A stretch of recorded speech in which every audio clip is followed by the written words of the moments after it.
Thank you, Minuri, for your kind words about me. And actually, first of all, I would like to thank our panelists, and we really have a very uh, highly experienced, I would say, even high-powered panel here. I hope we can, shed more detailed lights on the issues of policy coherence by drawing their knowledge and experience through this discussion. But before that, I would like to say a few words about policy evaluation, as Karine mentioned, as well as some of the questions on the policy.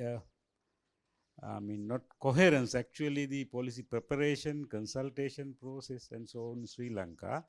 Now, if you really look at, we are talking about policy coherence, but before that, we need to look at the policy itself much more carefully. That, bypassing all these steps, talking at the very end about policy coherence, also not very good, because our policies may not be good policies, first of all, to look at the coherence. Now, for example, if you are really looking at any policy, I'm also relating my very short discussion to this fertilizer and agrochemical ban for you to for your easy understanding. Now, any policy first should be subject to technical feasibility. We should listen to scientists and see whether this is a doable policy given our ecosystems, our patterns of production, and so on. For example, it was impossible for us to replace chemical fertilizer with organic fertilizer. We don't have enough materials to make enough organic fertilizer in the country. Globally, if you put all the resources in the globe, we can only cultivate about 15% of the arable land with organic fertilizer. Same for Sri Lanka. So if you miss that point, then if something is not technically feasible, story ends there. No need to go any further. Second thing is, all the policies we make to improve the welfare of the people, so that we normally call economic efficiency, policies should be subjected to a cost benefit analysis. You know very well this fertilizer subsidy, not only that, all these Nelung Kuluna, these highways to Hambantota, and all the things that we do with the public money is never subjected to proper cost benefit analysis. I worked in many countries in Asia, and most of the countries have a legal requirement to undertake a cost benefit analysis of the public investment. We don't have that even here. So that is why even we have this big economic crisis, because we are wasting a lot of public money without not doing properly analyzing our investment policies. And then if you are doing a policy, we have to look at the equity. One of the most important criteria we discuss is also inequality. Now we have to look at whether policies affect some people, different groups of people differently. So who are beneficiaries, who are going to be adversely affected, should be very carefully studied. Then there should be supplementary policies to really compensate for those who are losing from that policy. Second, then also we have to look at the other criteria, whether policy is politically feasible. One of the good policies, in my view, may be debatable, we can discuss later, remove all of the fertilizer subsidy, but it is not politically feasible in the country. Easy to understand that. And then if you are doing a policy, we need to look at the databases, whether we have enough data, whether we have administrative capacity, and so many other institutional arrangement to implement the policies in place, whether we have enough mechanism for inter-agency coordination to implement a policy. Those things should be taken into account. And then we also should look at the governance and corruption issues. If your policy involved with very large scale procurement issues, then you should really think about whether then the corruption will creep into our policy and its implementation. We need to have additional supplementary measures to ensure that there's sufficient level of governance to achieve the outcome of the policy. So these are some of the things that we need to consider in developing a policy. We call it ex ante evaluation of a policy before the policy is being approved, and then we have to think about the process. We need to give this policy and its impact honestly to the public, and have a dialogue with the public, and explain we are doing it for this purpose. These are the positive things about the policy. These are the negative things about the policy. And these are supplementary measures to reduce the negative impact, and then build the consensus. That is not happening in this country at all.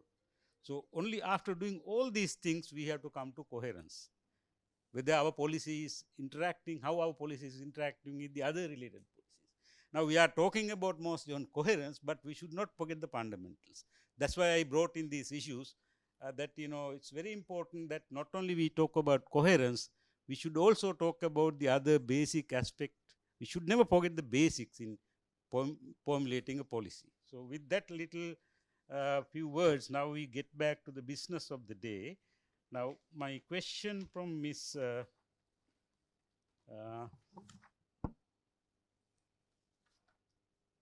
Saparamadu is that I am focusing about now. Now, this research has highlighted the importance of harnessing synergies and minimizing the trade-off among the different policies that are designed to achieve sustainable development goals and climate change goals. Can you elaborate Sri Lanka's effort to harness synergies and minimize the trade-offs related to these policies, and what are the outcomes and main challenges in this regard, harnessing and minimizing the trade-offs? Thank you very much. First of all, let me thank CEPA for inviting me. I'm actually not very well today, but I will try my very best because I couldn't say no to Karen. I accepted this invitation. So when you refer to policy, I think policies are made through, there are policies through legislation, circulars, gazettes, etc. And all these, I think, various efforts have policy implications.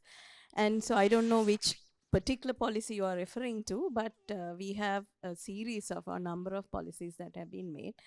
But as Karin mentioned, there have been efforts to look at, some good efforts as well. For example, climate smart agriculture. And there have been efforts to maximize synergies among different sectoral sustainable development goals. So climate smart agriculture is one example where these actually include the use of sustainable land management techniques, conservation agriculture, and the adoption of climate resilient crop varieties. Now you see these practices find expression in many of our policy documents. Firstly, the national determined contribution, which provides direct to implement climate smart agricultural practices, and that actually provides the overarching framework for policy making in agriculture sector. And then the national agricultural policy also promotes crop production and productivity, encouraging climate smart agricultural practices. Then we also have the national climate change policy, which promotes climate smart practices in agriculture and livestock sector, specifically under the mitigation segment. Now these practices would contribute to multiple SDGs, and that the objective is to enhance agricultural productivity and contribute to SDG 2 and 8, and also reduce greenhouse gas emissions, build resilience to climate change, and contribute to SDG 12, 13, and 15. Then as an example, I would also like to highlight the recently launched Climate Prosperity Plan, which is actually a plan that outlines a national investment strategy from the near to long term for climate proofing the country, and in doing so to secure Sri Lanka's pathway to prosperity in a climate insecure world. And it is anchored around three main goals, that is energy, finance, and resilience. And each of these three goals is underpinned by further objectives and a number of keystone projects. So if you look at goal 1, it's to unlock domestic energy abundance through renewables, modernization, and transport. And it actually tries to synergize, across a number of sectors. for example, sustainable transport, about skilling, reskilling, so there is a lot on training, etc. And then also maximizing energy efficiency. Then goal 2 is to financially engineer a climate secure transformation. And goal 3 is to galvanize climate protection against key risks. Now, I would talk about the intended outcomes or the positives of the Climate Prosperity Plan, because I think it was recently launched and it's in the process of being implemented. So the positive is actually, if you pursue Sri Lanka's Climate Prosperity Plan, it would enable a significant improvement of a wide range of the most important socioeconomic and environmental outcomes. These include enhanced economic outcomes, environmental outcomes, improved social conditions, better health, and enhanced biodiversity. And a boost is also provided across all relevant SDGs, enabling these to be met fast and earlier. So if you look at the socioeconomic outcomes, then the expected outcomes are higher economic growth rates, economic output accompanied throughout by constantly expanding disposable income and savings, faster reduction of the population living in poverty, creation of additional 300,000 green jobs, and reduction in total unemployment, improvements to the country's trade balance, etc., and also substantial increase in the level of investment mobilized in the country. So there is a significant contribution and synergies drawn from the socio-economic and environmental sectors. And on the side of energy, as renewable harvesting scales over time, scaling of energy affordability over time is one of the intended outcomes, and also increase in energy efficiency. And then the non-motorized transport to scale to 30% of all vehicle trips by 2035, and also the health benefits of non-motorized transport, which would lead to a reduction in the relevant risk for diabetics and overall mortality of 39%, while the relative risk for cardiovascular diseases and cancer-related mortality declined by 33% respectively. On the side of the environmental outcomes, the level of outdoor and indoor air pollution to be minimized and reach near zero level by the early 2040, and also provide a significant boost to biodiversity, an increase in forest cover beyond the NDC target from around 2 million hectares today to about 2.4 million hectares in 2050. And also a reduction in the GHG emissions, and also contribute to making Sri Lanka a carbon and GHG negative, climate pollution negative economy by 2050. So these are the intended outcomes. But I also want to just touch on the negative side of policy incoherence that we have experienced, which actually is I think common to many other countries like Sri Lanka. We share the same set of, I think, experiences. Incomplete implementation. So disconnect between policy content and implementation lead to incomplete or partial implementation policies, accentuating the gap between policy intentions and actual outcomes. And inefficient resource allocation, because when policies are not effectively implemented, there's a risk that the limited resources that we have may get directed towards ineffective or misaligned policies. Now, I think most countries, Sri Lanka is not alone. I think, when the 2030 agenda was adopted in 2015, I don't know how many countries were prepared with having the right institutional landscape to implement the 2030 agenda. So that now there is an increasing realization, I think, that it would take many more years, for all the countries to achieve the SDG targets. And I think the recent report released by the Secretary General says that it might even be 2065. And some of the key challenges that we also, share with other countries is the institutional fragmentation and weak capacities. Now, the fragmented institutional landscape in Sri Lanka hinders both vertical and horizontal coherence at two levels, policy development and implementation. Now, at the policy formulation stage, horizontal coherence may be easily achieved because policy development is often, it remains in the domain or in the hands of technical experts, and often also backed by or supported by international development agencies. But however, vertical coherence may be more challenging because there is not much coordination with the center and the periphery at the subnational levels. But in policy implementation, I think there is a serious problem because of weak governance structures and inadequate coordination mechanisms, which could actually hinder translating of policy content into tangible actions on the ground. And this is exacerbated by the dual structure that we see at the subnational level, where the division of responsibilities and competencies between the central government and the provincial councils are not clearly defined.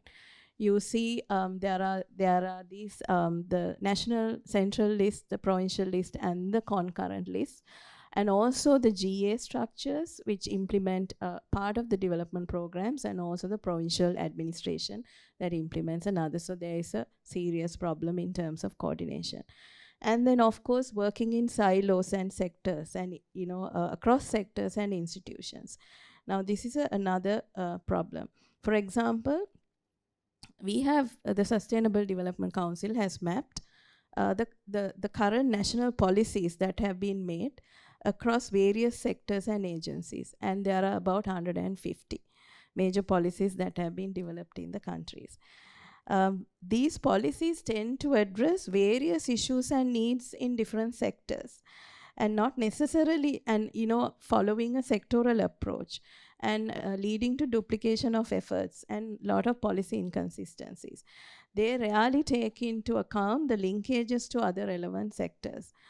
So out of the 150 policies, for example, almost 50 policies are related to SDG 3 and 4, 32 policies on SDG 3, and 21 policies on SDG 4. And then, as Karin rightly pointed out, inadequate monitoring and evaluation, ex ante and ex post both, which actually makes it difficult to track progress of implementation, the outcomes, and also identify gaps. Yeah, so these are the challenges that I would like to highlight.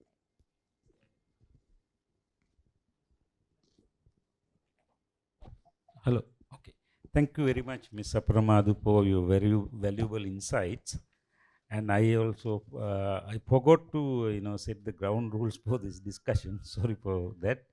I think every panelist will be given about 7-8 minutes at the beginning, and then we will open the floor for questions. And then after the questions, we will give another 2 to 3 minutes for every panelist to give some final words. With that, I would invite Ms. Vijayanayaka. The question actually is related to the climate policy in the country. It is generally believed that the earlier versions of the climate policy did not pay much attention to the poverty and inequality, and some of the revisions made later actually tried to attempted to resolve that issue. Now, in that context, regarding the revised policy, what degree of emphasis is given to inequality, and as well as in your experience, the are the policy intent translated to actual implementation? Are there any gaps between policy intent and the implementation plan? Thank you, Dr. Herath. And again, I think I go with Chavindri about the policy. I'm going with the general overarching policy on climate change, because there are several, and I think some of the people in the room are very actively involved in this as well. So it's hard to compare which one at the moment, because there's multiple if you're going into comparison. So I'll focus on NTCs as the key one, because it interlinks with the international process to the national, and then ideally to the local as well. So in 2015, when Sri Lanka submitted the intended nationally determined contributions under the Paris Agreement, linking with the UNFCCC commitments we have, we did have a similar structure in terms of the sectors prioritized, as well as the updated one. So updated one has a bit more focus elaborated on SDGs than the previous.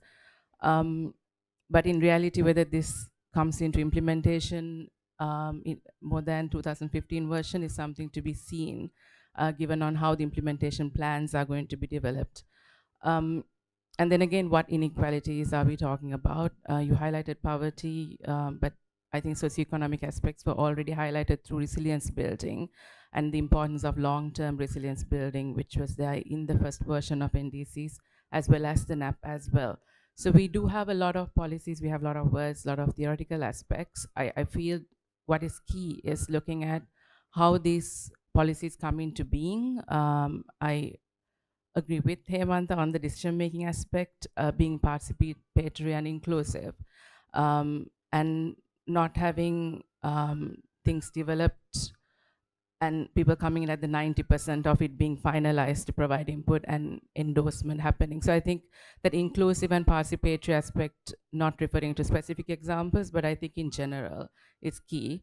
And then also the interlinkage between what country, I mean, Sri Lanka as a country commits at the international process and what happens at the national one. Because when a lot of policies are made, I think there's a lack of consideration of how the international processes would connect with the local and the national. And the expertise might not be there to interlink this. And that connects to the SDGs as well. So if, I'm not saying people who are making these are not competent, but the expertise needs to be cross-sectoral as well and cross-cutting in certain elements when it comes to policy.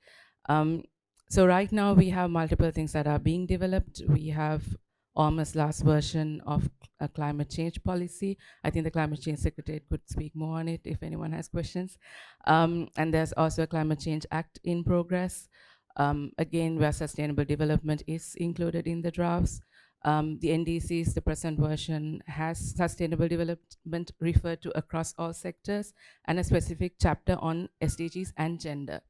So I personally wasn't involved in this section, so I'm not able to say that this was done in a specific manner and that it will be implemented in a specific manner, other than my analysis of how it is on paper. But I was involved in a general sense of engaging and providing inputs. But something, since this was submitted, what I've seen is, let's take gender and SDGs and SDG on gender. We would have this as a specific component, a certain actions, for example, gender action plan. But if we go into a meeting which is on a policy, which is on climate change and speak of gender, how much understanding on gender responsive actions, integration of gender responsive or transformative processes into these policies remains a capacity need. So having it in a policy or a law doesn't make sense if you cannot implement it with informed and technical capacity there. So that's key. And then looking at how all these processes that are there at the ground level, that's very important. So NDCs, SDGs, any other policy on agriculture, any laws on this, need to be at the ground level, reaching the vulnerable communities and them understanding. Just to quote a part of NDC's wording, there is a point or like a reference to educated and literate women being involved in the process. So the question comes, what happens to those who are not within quotes educated and literate? Are we leaving them behind? So when you talk about gender, is it only about this community that we are talking about, part of the community? So it's important that we look at the ground level. Integration happens at divisional level, district level, planning processes, so that we integrate this at the level, not necessarily just policy level, but at planning and action level without conflicting actions. Because sometimes the reporting can be different, sometimes monitoring can be different, and sometimes all these can be not even available. So we have some actions at the ground level where a certain DS division is working with us on seeing how climate risks, SDGs, And NDCs could be incorporated in their national planning or the planning for cycles that they do. And agriculture becomes a primary one for them because most of the people are agriculture community. So looking at case studies and pilots that could provide good examples of integration, not necessarily only at national level, but local level would be very important as well. One last thing, we all talk about risks, integration of climate risk into policy processes. It's important that we have these risks across in agreement. Sometimes we have different opinions on what risks are, whether we fed actually the most recent data and information into the policy processes. So it's important to ensure that this happens as well. And collating potentially sectoral research as well as national level research that's already there. Thank you. Okay. Thank you, Ms. Vijay Nayaka, for your excellent inputs. Now I would invite Dr. Veerakong to discuss about the linkages between agriculture and agricultural policies and climate change. Specifically, I would like Dr. Veerakong to address what are the synergies between agriculture sector policies and climate policies, and what are the trade-offs between agriculture policies and climate policies. Thank you for inviting me for this discussion. Now, let me start with, as a person who was involved in this national agriculture policy as well as the national climate change policy. Now, in the national agriculture policy, we have the most recent one, of course, Dr. Shiromani is there. She'll put it to the parliament soon. That contains the holistic approach about the policy that is going to happen, taking into consideration about the drawbacks what we had earlier. And then after doing that, we were asked to do the national climate change policy. That part where we have, that's a cross-cutting area where we have roughly about 26 policy statements. Out of that, 6 statements are directly related to agriculture. So we develop these policies taking into consideration of what you said at the beginning. We looked at the technical feasibility. We don't want to see the background agriculture type of thing in the future. I mean, there should be some kind of improvement, it should be sustainable, it should be climate friendly. So then we looked at the economic efficiency also. You can't, I mean, in future, I don't think any farmer will go and produce anything if there is no return to the investment, right? So we looked at that also. Now, as she very correctly said, when the fertilizer is given free, there's of course again another mistake in the policy. Farmers, of course, they just put fertilizer and then produce enough this thing because they were getting fertilizer free of charge. But then at the end of the day, your environment, everything is suffering.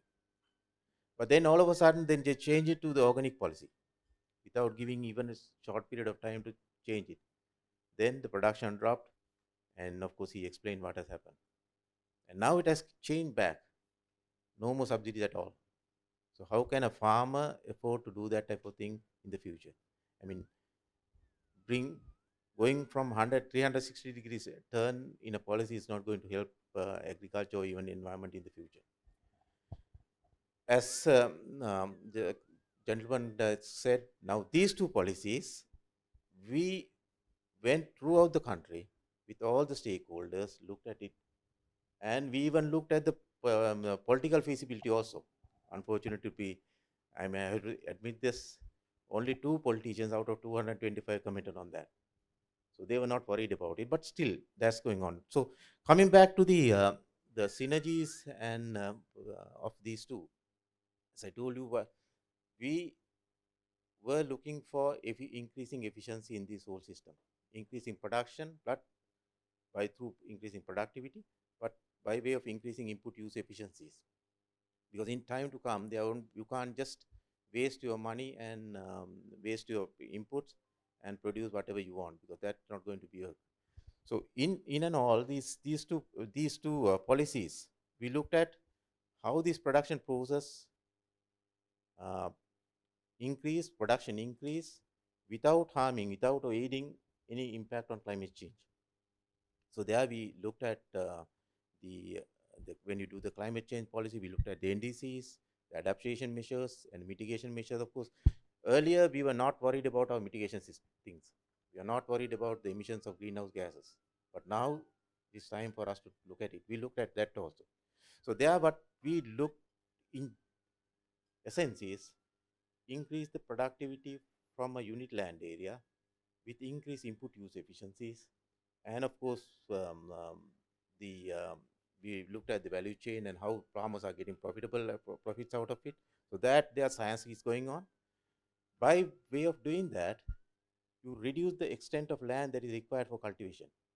The gentleman that he said, the Monragala, the maize cultivation in the jungles, of course, we have to reduce it, we have to stop it. But you can't just stop it, because we have to increase the productivity on these things. So for all these policies in agriculture and climate change policies, we will be looked into it, and we are pretty much sure that if we can implement these policies, we'll be in a better position than today. Thanks. Thank you, Dr. Veerakong, for your well thought out inputs and also sharing your experience in actually making policies as to how you try to integrate various different aspects. Now the floor is open for question, and please identify yourself and also direct the question to one of the three panelists.